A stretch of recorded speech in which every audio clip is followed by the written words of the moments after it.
Subscribe to Color Frames. ఈ season IPL తర్వాత Dhoni retirement ప్రకటించొచ్చన్న వార్తలు వినిపిస్తున్న వేళ ధోని నిజంగానే ఐపీఎల్ ఆడనంటూ చేసిన కామెంట్స్ వైరల్ గా మారాయి. వచ్చే ఐపీఎల్ మాత్రమే కాదు, ఈ సీజన్లో తదుపరి మ్యాచ్లు ఆడతానో కూడా తెలియదంటూ ధోని చెప్పాడు.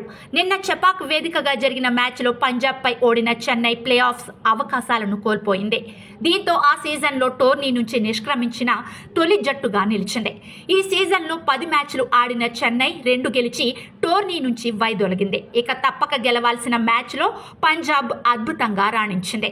చివరి వరకు ఉత్కంఠగా సాగిన ఈ మ్యాచ్లో పంజాబ్ విజయం సాధించి ప్లే ఆఫ్స్ ఆశలను సజీవం చేసుకుంది. అయితే ఈ మ్యాచ్కి ముందు న్యూజిలాండ్ మాజీ క్రికెటర్ డానీ మోరిసన్ ధోనితో ఇంట్రెస్టింగ్ చిట్ చాట్ చేశాడు. వచ్చే ఐపీఎల్లో ఆడతారా ధోని అని ప్రశ్నించగా దానికి ధోని వ్యంగ్యంగా స్పందించాడు. వచ్చే ఐపీఎల్ కాదు, ఈ సీజన్లో మిగతా మ్యాచ్ల్లో ఆడతానో లేదో తెలియదన్నాడు.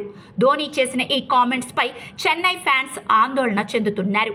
ధోని వచ్చే సీజన్లో తప్పకుండా ఆడాలని కోరుతున్నారు. ధోని రిటైర్మెంట్ ప్రకటిస్తే చెన్నై మ్యాచ్లు చూడమని సోషల్ మీడియాలో కామెంట్స్ చేస్తున్నారు.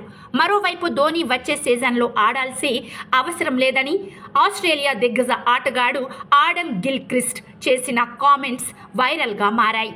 ధోని ఇప్పటికే ఎంతో సాధించాడని, తనింకా నిరూపించుకోవాల్సిన అవసరం లేదని అభిప్రాయపడ్డాడు. వచ్చే సీజన్లో ధోని ఆడకపోవడమే బెటర్ అని చెప్పాడు. దీంతో చెన్నై ఫ్యాన్స్ ఆడమ్ గిల్క్రిస్ట్ పై మండిపడుతున్నారు. నీ పని చూసుకోక ధోని గురించి ఎందుకు మాట్లాడుతున్నావు అంటూ ఫైర్ అవుతున్నారు. ఏదేమైనా ధోని రిటైర్మెంట్ ఎప్పుడన్నది ఇంకా క్లారిటీ లేదు. వీడియో మీకు నచ్చినట్లయితే ప్లీజ్ లైక్ చేయండి, షేర్ చేయండి, కామెంట్ చేయండి.